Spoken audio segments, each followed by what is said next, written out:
मैं वंदना राजौरिया आप सभी के बीच में हाजिर हूँ एक नई वीडियो के साथ। तो आज मैं आप लोगों के बीच में लेकर आई हूँ एक बहुत ही अच्छी खुशखबरी, और ये खुशखबरी हमको दी है आरपीएससी ने, यानी कि राजस्थान बोर्ड ने एक नई खुशखबरी हमें दी है। उसने सेकंड ग्रेड पर कुछ वैकेंसीज को रिलीज किया है। तो आइए देखते हैं क्या है इस पूरी की पूरी वैकेंसी में, कैसे फॉर्म फिलअप किया जाएगा, कितने फॉर्म हैं आपके, कितनी डेट तक किया जाएगा, एज रिलैक्सेशन क्या है, किसको कितना आवेदन करने का, कितनी सीटें मिली हैं किस सब्जेक्ट को।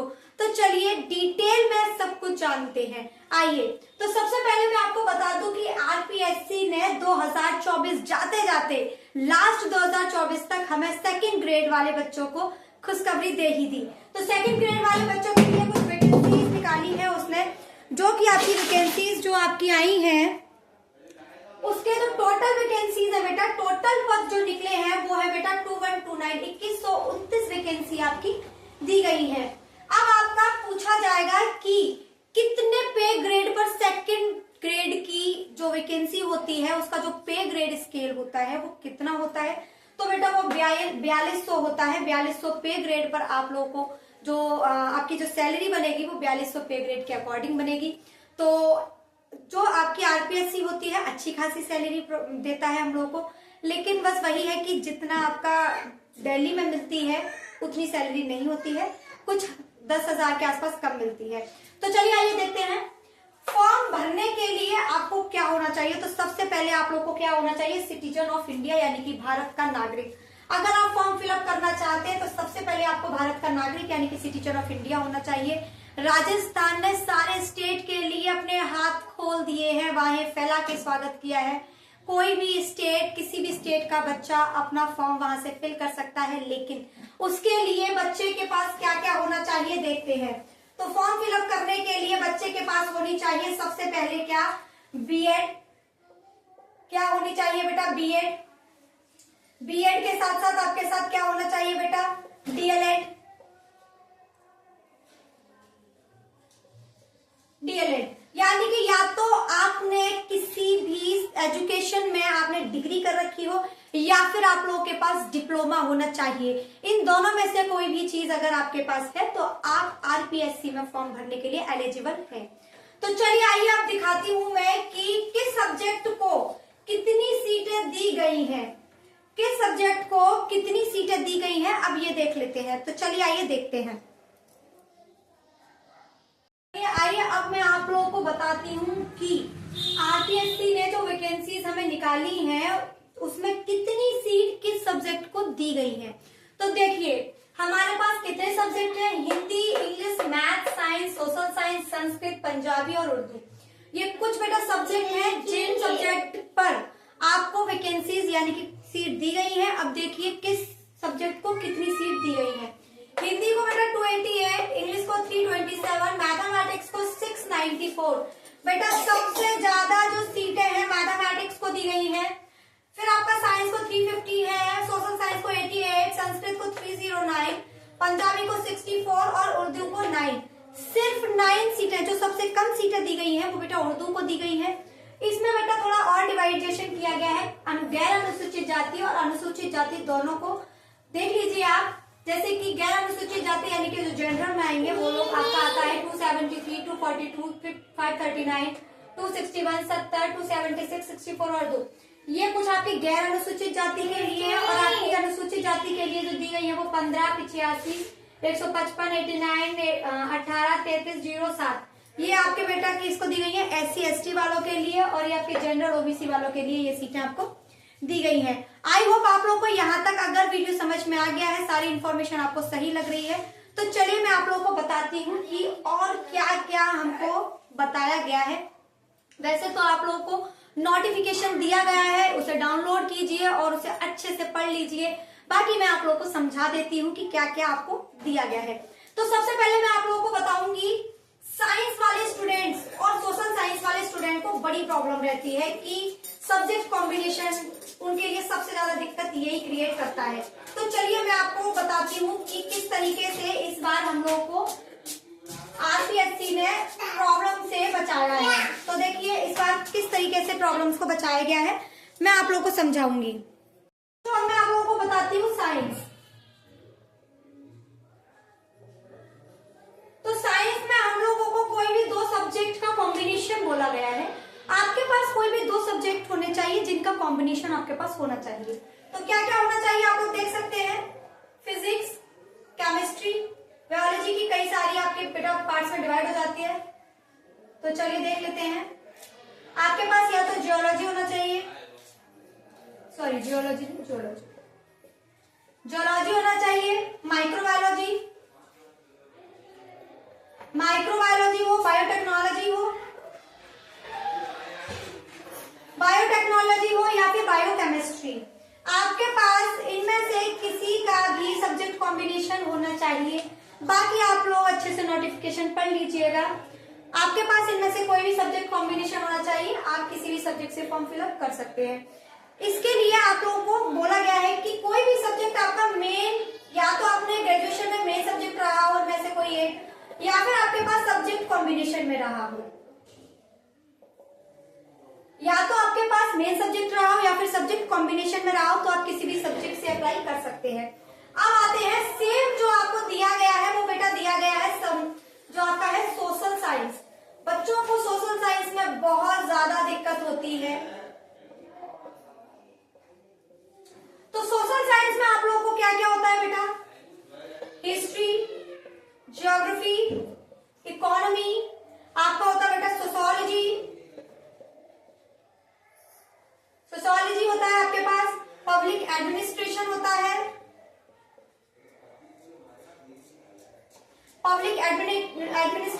पॉलिटी होता है, पॉलिटिकल साइंस। तो ये सारे सब्जेक्ट होते हैं। सेम वही कहा गया है जो साइंस में कहा गया है।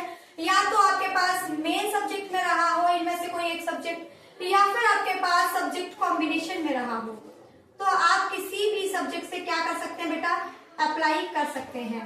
तो साइंस और सोशल साइंस में जो प्रॉब्लम्स बच्चों को फेस होती थी वो प्रॉब्लम्स मैं आप लोगों को समझा चुकी हूँ कि आप लोगों को क्या क्या करना चाहिए। अब आते हैं बेटा, अब मैं आप लोगों को बताऊंगी कुछ और चीजें। देखिए, एक होता है रिजर्वेशन, सबसे ज्यादा रिजर्वेशन यानी कि आरक्षण। जिस बच्चे को अभी आरक्षण चाहिए, जो भी बच्चा चाहता है कि उसे रिजर्वेशन मिले, फायदा चाहता है, तो बेटा सबसे पहले आप लोग कहाँ के, राजस्थान, आप राजस्थान से होने चाहिए। आपका जो बर्थ है वो कहाँ से होना चाहिए, आपका जो जन्म है राजस्थान से होना चाहिए। जो लोग राजस्थान से हैं उन लोगों को रिजर्वेशन यानी कि आरक्षण का फायदा मिलने वाला है।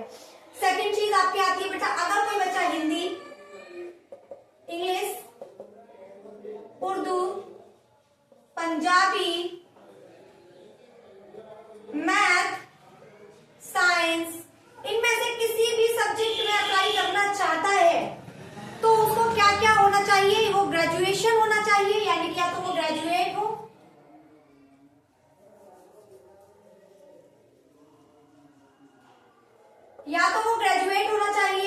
या फिर ग्रेजुएशन के इक्विवेलेंट कुछ किया होना चाहिए, जिसका ऐसा कोई डिग्री, डिप्लोमा कुछ होना चाहिए जो ग्रेजुएशन के इक्विवेलेंट हो, तो वो लोग भी इसके लिए अप्लाई कर सकते हैं। आइए आगे बताती हूँ, हटाते हैं इसे।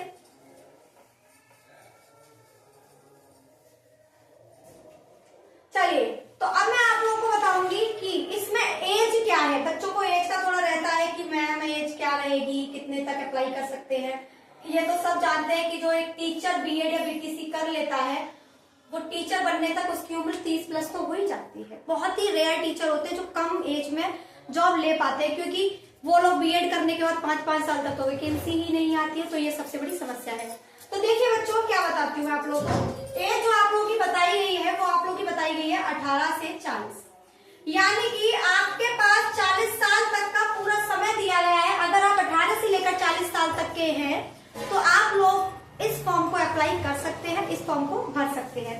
दूसरी अच्छी बात क्या है कि जो आपको रिलैक्सेशन दिया गया है वो क्या है। रिलैक्सेशन बेटा 2 पार्ट्स में दिया गया है, मेल को भी दिया गया है और फीमेल को भी दिया गया है। तो देखते हैं मेल को क्या रिलैक्सेशन मिला है और फीमेल को क्या रिलैक्सेशन मिला है। तो देखिए जो मेल है उन लोगों को 5 साल का दिया गया है, लेकिन ये भी बेटा किसको दिया गया है, जो आप लोगों की कैटेगरीज है, यानी कि या तो बैकवर्ड होना चाहिए, तो बैकवर्ड है SC ST, इन लोगों को क्या दिया गया है बेटा, आप लोग इन लोगों को एज रिलैक्सेशन दिया गया 5 साल का मेल को। अब आते हैं फीमेल को। फीमेल को बेटा जो दिया गया है वो 10 साल का दिया गया है, ये भी सेम है, SC होना चाहिए ST होना चाहिए, जो बैकवर्ड होते हैं उन लोगों को बेटा हमें 10 साल का एज रिलैक्सेशन दिया गया है। मेल जो है बेटा वो 40 साल तक और फीमेल जो है वो आपकी 45 साल तक फॉर्म को फिल कर सकते हैं। तो अगर आप लोगों को यहाँ तक वीडियो समझ में आ गया है तो मैं अब आप लोगों को बताऊंगी कि इसमें आप कब तक फॉर्म भर सकते हैं। तो बेटा हमें दिया गया है पूरे 1 साल का टाइम, यानी कि 24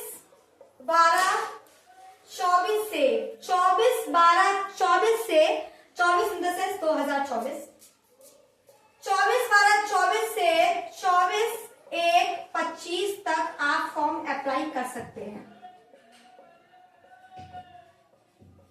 आप क्या कर सकते हैं बेटा, फॉर्म को अप्लाई कर सकते हैं। ये आप लोगों को इतना टाइम दिया गया है, पूरा 1 महीना लगभग दिया गया है। आप इस पूरे 1 महीने में अपना जो फॉर्म है वो फिल कर सकते हैं। आपका अब एग्जाम कब तक ले लिया जाएगा बेटा, आप लोग जानते हैं कि आरपीएससी ने पहले ही अपना जो कैलेंडर है वो रिलीज कर दिया है।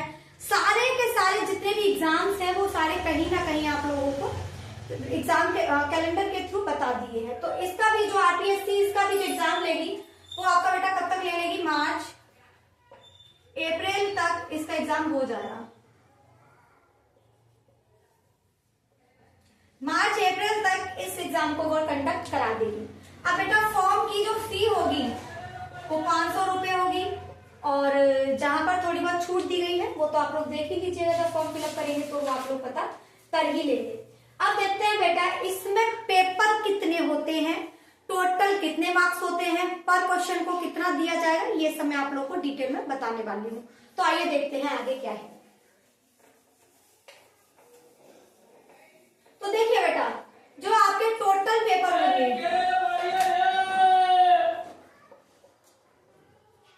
2 पेपर होने वाले हैं इसमें। बेटा कितने पेपर होने वाले हैं, 2 पेपर होने वाले हैं।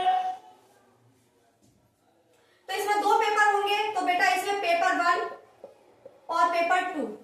पेपर 1 जो होगा बेटा वो आपका 200 मार्क्स का होगा, और पेपर 2 जो होगा वो बेटा 300 मार्क्स का होगा। टोटल मार्क्स जो होंगे बेटा आपके 500 मार्क्स होंगे। कितने होंगे, 500 मार्क्स आपके होंगे। अब देखिए इसमें बेटा कितने क्वेश्चन, अब ये सबसे पहले मैं बता दूं इसमें क्या होगा बेटा, ये जनरल पेपर होगा। क्या होगा, जनरल पेपर। अब जनरल पेपर में आप लोग जानते हैं कि जनरल पेपर में क्या आता है, आपका करंट अफेयर आ गया, आपका जीएस आ गया, आपका मैथमेटिक्स आ गया, आपकी एजुकेशनल साइकोलॉजी आ गई, एजुकेशनल साइकोलॉजी आ गई। तो बेटा ये आपका जो है टोटल जो इसमें आपके क्वेश्चंस आएंगे, नंबर ऑफ क्वेश्चंस कितने होते हैं बेटा इसमें, तो नंबर ऑफ क्वेश्चंस वो होते हैं आपके बेटा 100। कितने होते हैं इसमें, जो नंबर ऑफ क्वेश्चंस है वो बेटा आपके 100 क्वेश्चन आएंगे, 200 मार्क्स मिलेंगे, यानी कि हर क्वेश्चन के टोटल आपके 2 नंबर होंगे। तो आपके ये होता है जनरल पेपर होगा, CAGS इस तरीके से आपकी दी जाएंगी, आप लोग को ये सॉल्व करना है। अब इसमें पासिंग मार्क्स तो नहीं पता, लेकिन आपका जो टोटल 200 का आपको लाना होगा वो 40%, तो आपको क्वालिफाइंग मार्क्स लाने होंगे। क्या लाने होंगे बेटा, आप लोग को 40% क्वालिफाइंग मार्क्स लाने पड़ेंगे। क्वालिफाइंग मार्क्स तो निकाल लेते बेटा, 200 का 40% कितना होता है, तो मैं साइड से निकालती हूँ 80, यानी कि आपको टोटल 80 नंबर तो लाने ही लाने हैं। 200 में से अगर आप 80 नंबर ले आते हैं तो बेटा आप लोग इसको पास कर देंगे। अगर आप पेपर 1 में क्वालिफाई नहीं होते हैं तो बेटा आप पेपर 2 में नहीं बैठ सकते हैं, आपको पेपर 1 क्वालिफाई करना ही होगा, तभी आपको पेपर 2 देने के लिए मौका दिया जाएगा। तो टोटल आपका 80 नंबर लाने होंगे। अगर आप 80 नंबर लेकर आते हैं तो आपका पेपर 1 क्वालिफाई हो जाएगा। अब आते हैं पेपर 2। मैं इसे हटा रही हूँ और पेपर 2 समझाऊंगी कैसे।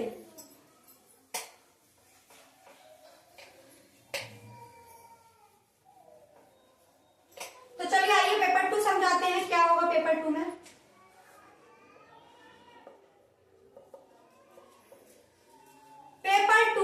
पेपर 2 में बेटा आपके कितने मार्क्स हैं बेटा? 300 मार्क्स हैं आपके पेपर 2 में।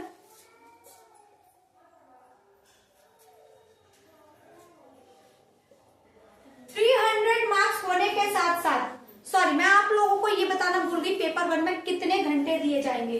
चलो मैं बाद में बता दूंगी। पेपर 2 में 300 मार्क्स होंगे बेटा, 2.5 घंटा यानी कि 2.5 आवर आपको दिया जाएगा। 2.5 आवर आप लोगों को दिया जाएगा। इसमें आगे बढ़ते हैं। हाँ, तो बच्चों मैं क्या बता रही थी आप लोग को, पेपर 2 जिसमें 300 नंबर का आपका क्वेश्चन पेपर होगा। आपको 2.5 घंटे का टोटल टाइम दिया जाएगा। अब आप लोगों के पास जो बेटा नंबर ऑफ क्वेश्चंस होंगे वो कितने होंगे? नंबर ऑफ क्वेश्चंस जो होंगे वो कितने होंगे बेटा आपके पास? 150। कितने होंगे बेटा आपके पास? 150, यानी कि जो क्वेश्चन पेपर में आप लोगों को मार्क्स क्वेश्चन दिए जाएंगे वो 150 होंगे। हर क्वेश्चन कितने नंबर का बेटा? 2 नंबर का होगा। अब आप देखिए बेटा, इसमें आपको क्वालिफाइड मार्क्स कितने लाने हैं?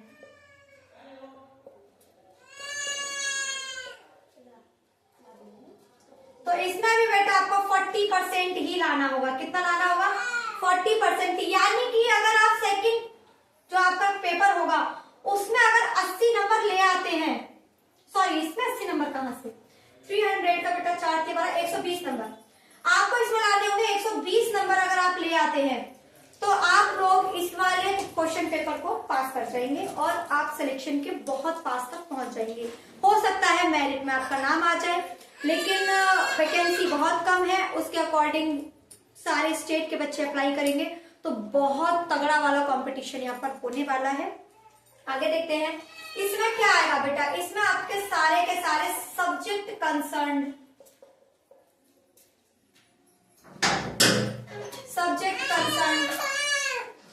इसमें आपके टोटल सब्जेक्ट कंसर्न, इसमें जो बेटा आप लोगों को क्वेश्चंस मिलने वाले सब्जेक्ट कंसर्न, यानी कि सारे के सारे क्वेश्चंस किससे होंगे? जिस सब्जेक्ट से आप लोग अप्लाई कर रहे हैं। मैथमेटिक्स से कर रहे हैं तो सारे 150 के 150 क्वेश्चन मैथमेटिक्स के, इंग्लिश से कर रहे हैं तो इंग्लिश से, हिस्ट्री, ज्योग्राफी, पॉलिटी, जिस सब्जेक्ट से करेंगे उसी सब्जेक्ट से आपको टोटल 150 क्वेश्चन सॉल्व करने होंगे। चलिए, अगर आप यहाँ तक आ गए हैं तो मैंने आप लोगों को ये बता दी कि इसमें टोटल 2.5 घंटे आप लोगों को बैठने को मिलेगा। अब मैं आप लोगों को यहीं पर पेपर 1 के बारे में भी बता देती हूँ, जो मैं बताना भूल गई। तो पेपर 1 में जो आप लोगों को टाइम मिलेगा वो बेटा मिलेगा आपको 2 घंटे। कितने घंटे? 2 घंटे मिलेंगे। टोटल क्वेश्चन आपके कितने होंगे बेटा? 100। और जो 100 क्वेश्चन होंगे आप लोगों को, जो 100 क्वेश्चन दिए जाएंगे मैंने आप लोगों को बता दिया, जो आपका जनरल पेपर होगा उससे रिलेटेड होंगे। 200 नंबर का पूरा क्वेश्चन पेपर होगा। ये सब मैं आप लोगों को बता चुकी हूँ। अगर आपको यहाँ तक समझ में आ गया है तो देखिए, सबसे ज्यादा बच्चों का क्वेश्चन होता है क्या नेगेटिव मार्किंग है या नहीं है। तो बेटा इस बात को अपने दिमाग में रख लीजिए। दोनों पेपर में, पेपर 1 और पेपर 2 दोनों में ही आप लोगों को नेगेटिव मार्किंग देखने को मिल रही है। जी हाँ, यहाँ पर नेगेटिव मार्किंग होगी। क्या होगी बेटा? यहाँ पर आप लोगों को नेगेटिव मार्किंग देखने को मिलेगी। तो नेगेटिव मार्किंग कितनी होगी बेटा यहाँ पर? तो 1/3, 1/3, यानी कि अप्रोक्सीमेट अगर आप जाएंगे तो 0.66 की आप लोगों को क्या दिखेगी? नेगेटिव मार्किंग देखने को मिलेगी। आप लोगों को बहुत ही सोच समझ कर क्वेश्चंस के आंसर्स करने हैं। अगर धोखे से एक क्वेश्चन गलत होता है तो वो अपने पीछे वाले क्वेश्चन को लेकर डूबेगा। एक क्वेश्चन 2 क्वेश्चन को लेकर डूबता है। अब देखिए बच्चों, यहाँ पर आप लोगों को मैं बता दूं OMR सीट में कुछ चेंजेस आए हैं, क्योंकि आप जानते हैं राजस्थान 2021 या 19 का जो रीट हुआ था उसकी क्या समस्याएं रही। बच्चे क्या करते हैं कि वो लोग कुछ क्वेश्चंस को छोड़ आते हैं जिनमें उन्होंने फिलअप नहीं किया होता है और फिर पैसे दे करके उनमें राइट आंसर्स को फिल करा देते हैं। तो इससे बचने के लिए राजस्थान बोर्ड ने एक इसका सॉल्यूशन निकाला। OMR सीट में पहले जहां 4 गोले हुआ करते थे उन्होंने 5 गोले रख दिए। कितने? 5 गोले, A B C D E। ये 4 आपके आंसर या आंसर देने वाले क्वेश्चंस होंगे, सॉरी गोले होंगे। और ई जो होगा बेटा आपका, जब को आपको आंसर नहीं देना तो आपको नो आंसर करने के लिए ये दिया जाएगा। आप बिना गोला भरे नहीं आ सकते हैं। आंसर करना है तो इनमें से चूज कीजिए, और अगर आंसर नहीं करना है तो लास्ट ऑप्शन को फिल कर दीजिए, जिससे कि आपका वो क्वेश्चन जो है काउंट हो जाएगा। अगर आप लोगों को मेरे द्वारा दी हुई इंफॉर्मेशन समझ में आती है, आप लोगों को लगता है कि ये इंफॉर्मेशन बिल्कुल सही है और आपको कुछ फायदा आपको इससे मिलता है, तो प्लीज मेरे से जुड़ना ना भूलें और मेरे वीडियो को लाइक शेयर सब्सक्राइब करना ना भूलें। जुड़े रहिए मुझसे इसी तरह से नई नई इंफॉर्मेशन जानने के लिए, पाने के लिए। आप सभी का बहुत बहुत धन्यवाद, आप सभी का बहुत बहुत शुक्रिया। आज मैं आपसे यही विदा लेना चाहूंगी। आप सभी का बहुत बहुत धन्यवाद।